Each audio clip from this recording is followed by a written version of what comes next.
Leave this pack, don't you ever come back. Jayla stared at him, horrified by his words, tears brimming in her green eyes. It was treason to attack the Luna or Alpha, or even the future Luna or Alpha of your pack. And her wolf had just done that, attacked the future Luna with claws out. She turned and hurried out of his office.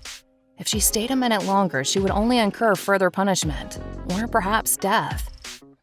Cora whined in distress and pain at leaving him, leaving their home, leaving their family.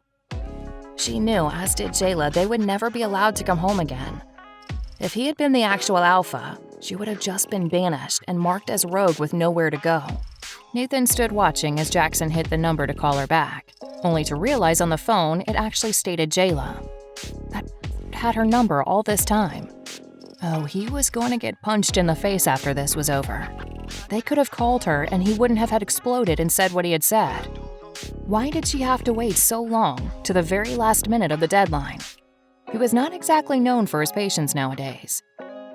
His father was still in the room, also waiting for the outcome, he noted, though he seemed more curious about his son's reaction to the situation than he should be. He was standing by the door looking right at Nathan with a raised eyebrow, an open curiosity on his face. He glared at his father and snapped. "What?"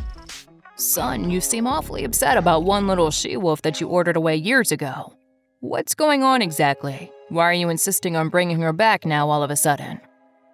That is my business, Nathan thought. He could do as he pleased, but he also knew that his father would push the subject harder and harder till he got an answer. He was the former Alpha, and had the right to ask the questions and receive an answer. He still had rights to know what was going on. He was still the Alpha in charge when Nathan was away from the pack for business or Alpha Council, or when he was off assisting an allied pack who was under attack and requesting assistance. Nathan turned his attention back to his beta. She didn't pick up. He was already trying again, knew better than to just call once. "That's odd. The line can't be connected now," he stated, frowning down at his phone. "Just bloody great," Nathan snapped, his anger backing up again. Only this time, he was angry with himself. He knew that he was responsible for her not picking up. She had heard him yell and reacted on instinct. "Probably going to run." Havoc sounded flat out annoyed with him. Nathan agreed with his wolf.